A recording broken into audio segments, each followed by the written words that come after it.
Olá, essa nova entrevista do canal Revolução Industrial Brasileira é, na verdade, o início de uma série especial. É a primeira série especial que nós estamos produzindo no canal e vai se debruçar sobre um tema que vai ocupar a agenda desse novo ano, de 2020, que é a reforma tributária.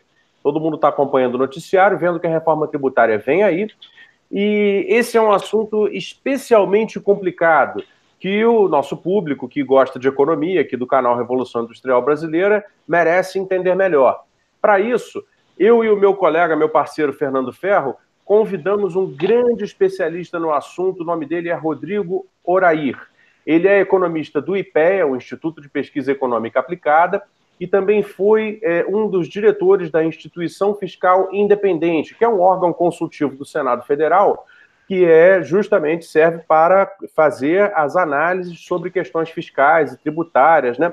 Todo esse diálogo complicado que nós, cidadãos comuns, temos uma certa dificuldade de entender. Muito bem, nossa série especial começa agora com esse primeiro vídeo, dedicada a que o público em geral possa compreender melhor os assuntos que virão aí nesse ano de 2020 relacionados às mudanças na legislação tributária brasileira, que prometem ser razoavelmente profundas. Então, apresentando aí o Rodrigo Oraí, já agradecendo a participação dele nessa série especial. Rodrigo, bem-vindo ao canal Revolução Industrial Brasileira. Eu já te faço a primeira pergunta, que seria, então, sobre o caráter geral dessa reforma tributária. Muito se fala que alguns tributos serão substituídos por aquilo que nos outros países aí é o imposto sobre valor agregado, IVA. Até onde eu sei, o que se discute é que esse IVA no Brasil terá o nome de IBS, Imposto sobre Bens e Serviços. O que você pode explicar para a gente, para o nosso público, a respeito do caráter geral dessa reforma tributária que vem aí? Primeiro, eu agradecer o convite, né? Muito obrigado, Fausto, Fernando. É um prazer estar conversando. A iniciativa de vocês é muito legal, porque eu acho que democratiza um tipo de acesso, né? Então, é uma honra e um prazer estar aqui. Bom, vamos. O que são essas reformas, né, que estão? A gente tem duas propostas de emenda constitucional no Congresso, tá? Uma na Câmara e uma no Senado. E tem o governo federal falando desde o início do ano que vai mandar uma terceira, mas ninguém nunca viu. Tá? Então eu posso falar com mais detalhe daquela que eu vi, e li, estudei e escrevi sobre isso. E elas são muito parecidas, sim, e o escopo central é justamente isso, né, Fausto? É você substituir um conjunto de impostos que a gente tem hoje sobre bens e serviços, sobre consumo, e que são ruins, são péssimos, todos eles são ruins, né? Os 5 principais, só para as pessoas terem ideia. Um é o IPI, que ele é federal, é o Imposto sobre Produção Industrial, produtos industrializados. Depois você tem em cima dele 2 impostos federais também, que é o PIS e a COFINS, que incidem sobre o faturamento das empresas. O terceiro, mais conhecido, que é horroroso, cheio de problemas, é o ICMS, estadual, e você tem o Imposto sobre Serviços, o ISS, que é só sobre serviços, que é municipal. É uma miríade, tá? E todos eles são complicados, são complexos, confusos, eles brigam entre si, onde começa serviço, indústria, é uma confusão do diabo. E quase todos os países modernos, eles tributam principalmente na forma de um IVA, que é o Imposto sobre Valor Adicionado. A ideia das propostas principal, né, o eixo central delas, é justamente substituir, no caso da proposta da Câmara, esses impostos por um IVA. No caso da proposta do Senado, ela substitui outros 4.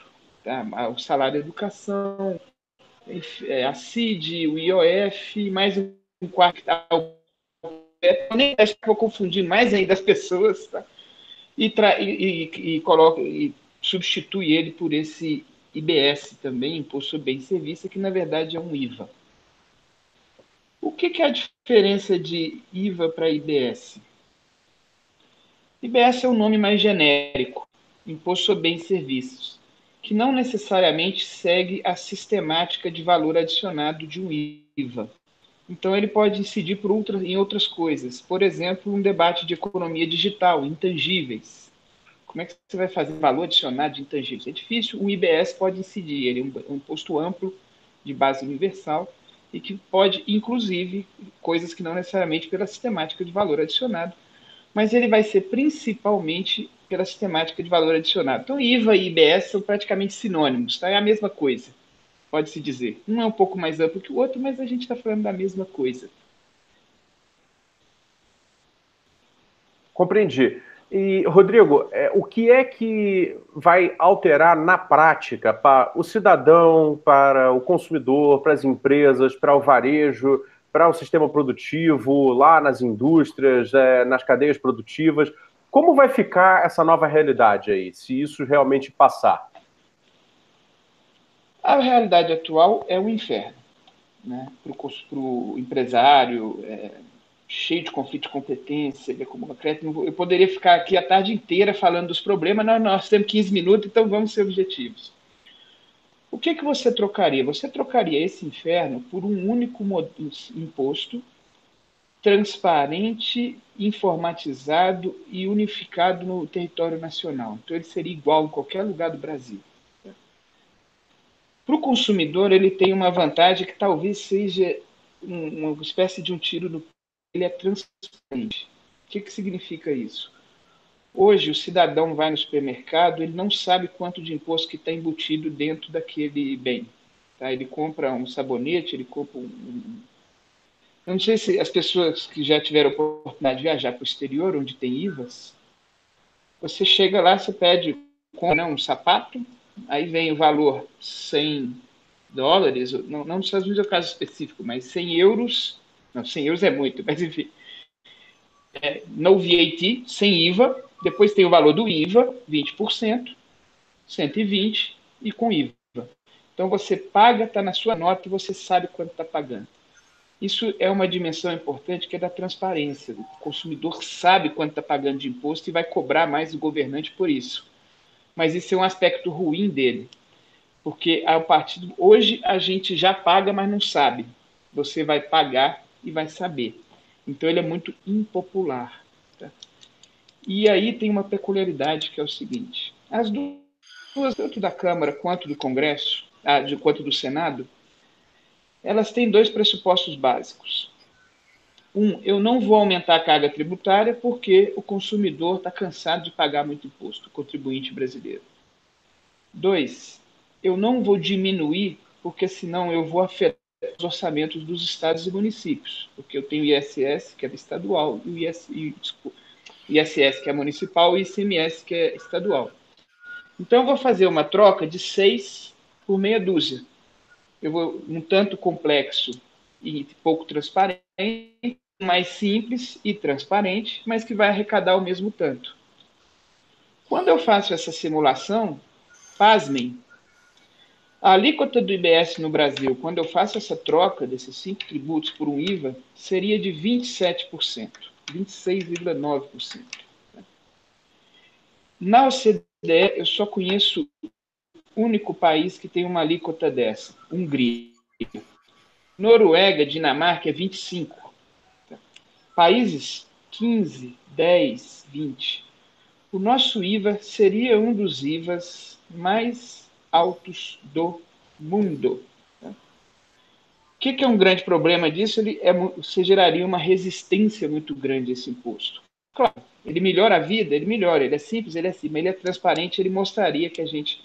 E ele vai abrir umas discussões, que depois eu acho que a gente pode tratar nessa série aí de reforma tributária, que, olha, é justo você ter 27% de imposto na compra de um sabonete, de um desodorante, de um pãozinho, e a alíquota máxima de imposto de renda no Brasil ser 27,5%, quase igual, e mais do que isso, rico no Brasil é isento de imposto de renda na maior parte, assim como pobre.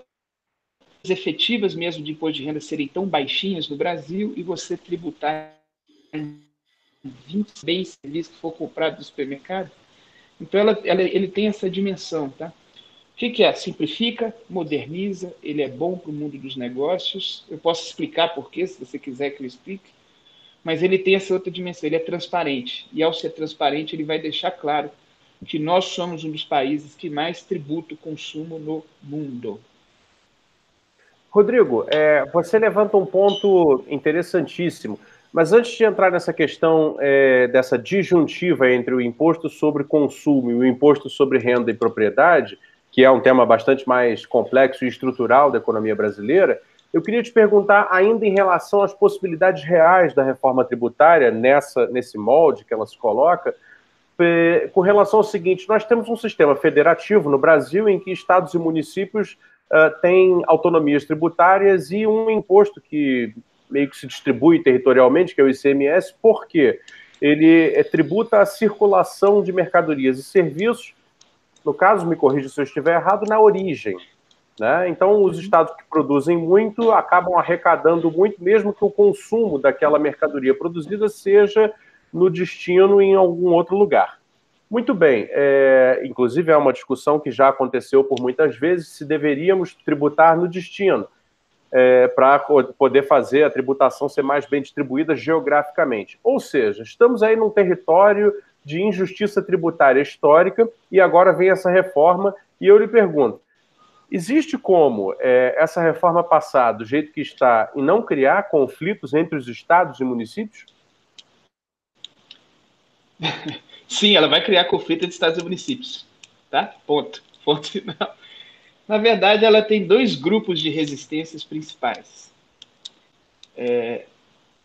Primeiro, em média é 27% que se paga de imposto no consumo no Brasil, mas você paga muito a indústria e paga pouco o setor de serviços. Você migraria de uma coisa que setorialmente é desequilibrada para uma coisa equilibrada. Tá? E aí o setor de serviço vai chiar. Óbvio, quem perde, mesmo que seja bom para o país, como perdem interesses difusos, né? Se tem benefício difuso, interesse concentrado, o setor de serviço vai chiar. Um em particular, que é o mais complicado, que são os serviços advocatícios. Os advogados já estão bombardeando a proposta. Tá? Outra questão, ela tem essa vantagem que é a migração. Hoje a gente tem um sistema que é um misto de destino e origem. E você migraria para um totalmente no destino. Para a pessoa entender o que é a diferença. Você dá um exemplo claro. Quando você vende um bem de São Paulo para a Bahia, você vai aplicar a alíquota interna da Bahia, que normalmente está entre 17% e 18%, mas 7% fica em São Paulo, 11% fica na Bahia. Tá? Então, uma parte fica em São Paulo, parte fica na Bahia. Isso é o ICMS. O ISS, ele tem uma lista que é no destino e tem outros que é na origem.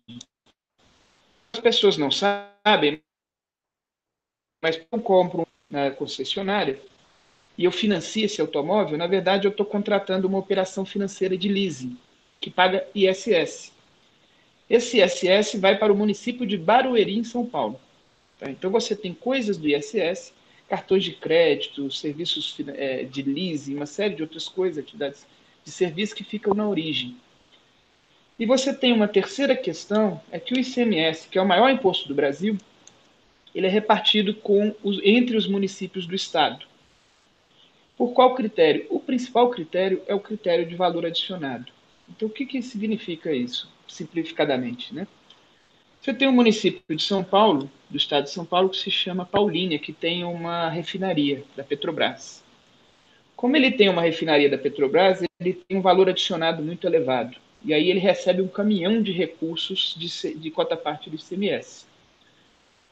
Um município vizinho, que se chama Hortolândia, não tem tanto, é uma espécie de município dormitório, carente, com inúmeras carências de serviços sociais.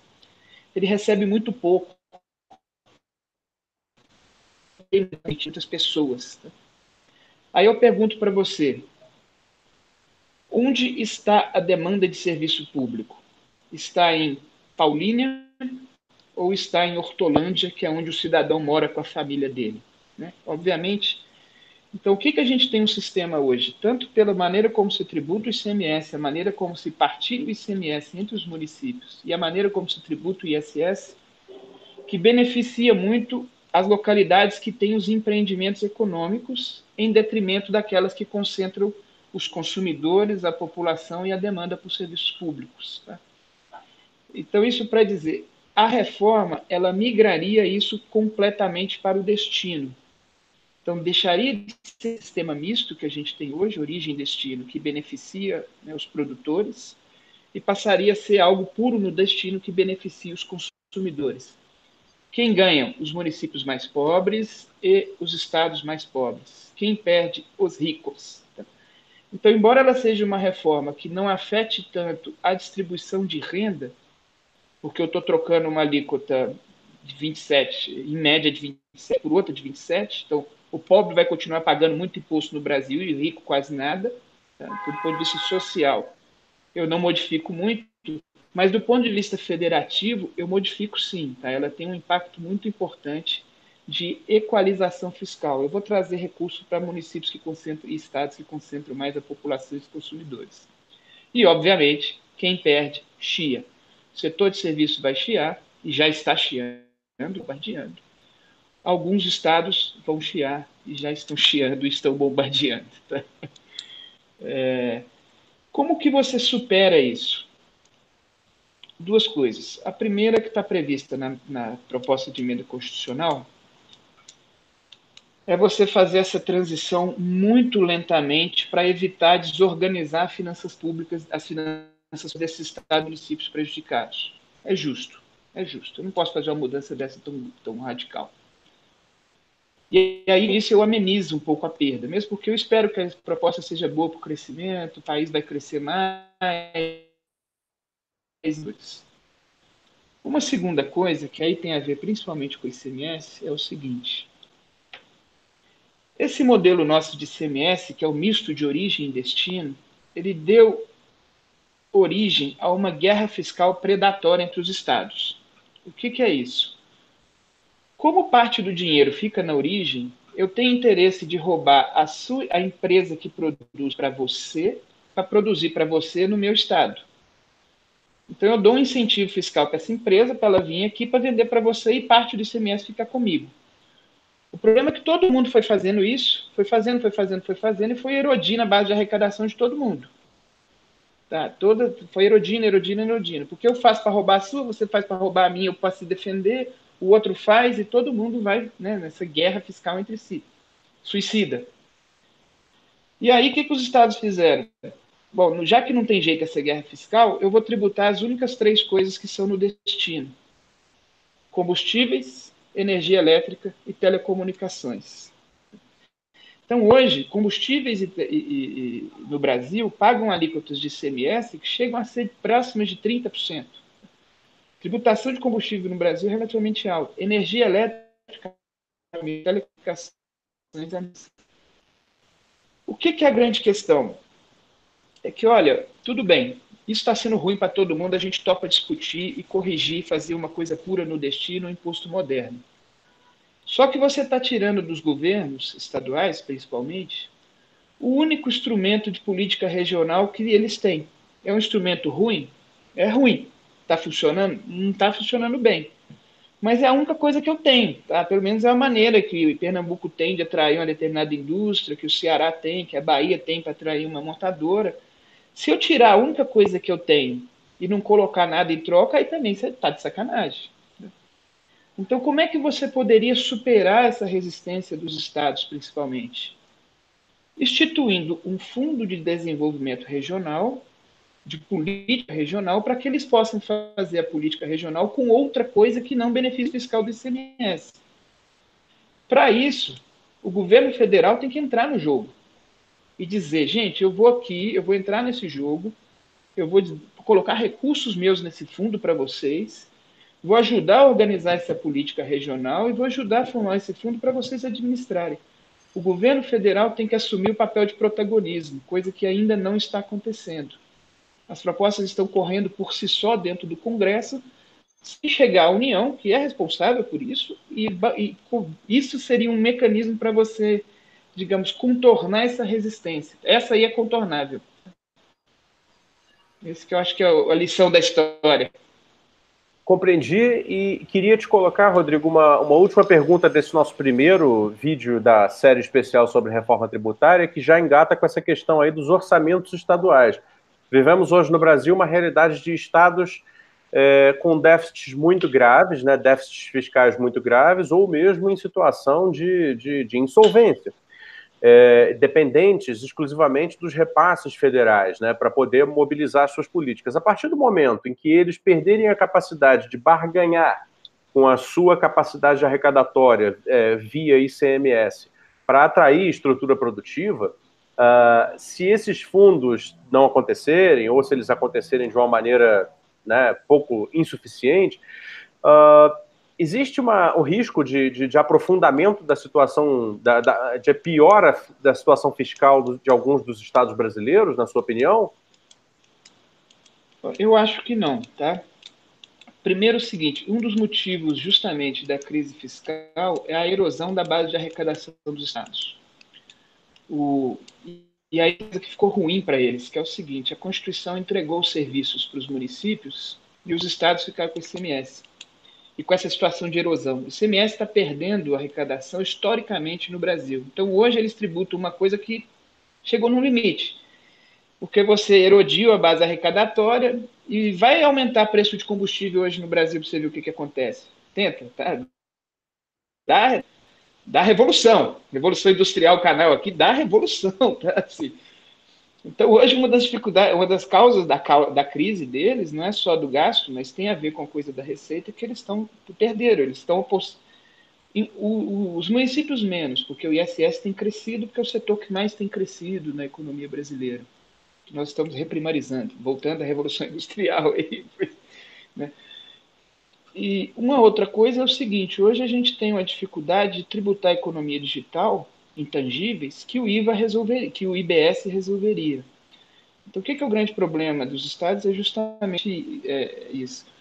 Uma coisa assim, acho que só para finalizar esse tema, é o seguinte, como é que funciona a proposta da Câmara, né, que ela foi formulada pelo Centro de Cidadania Fiscal, ligado a um economista que é o Bernardo Api, entre outros juristas que estão lá.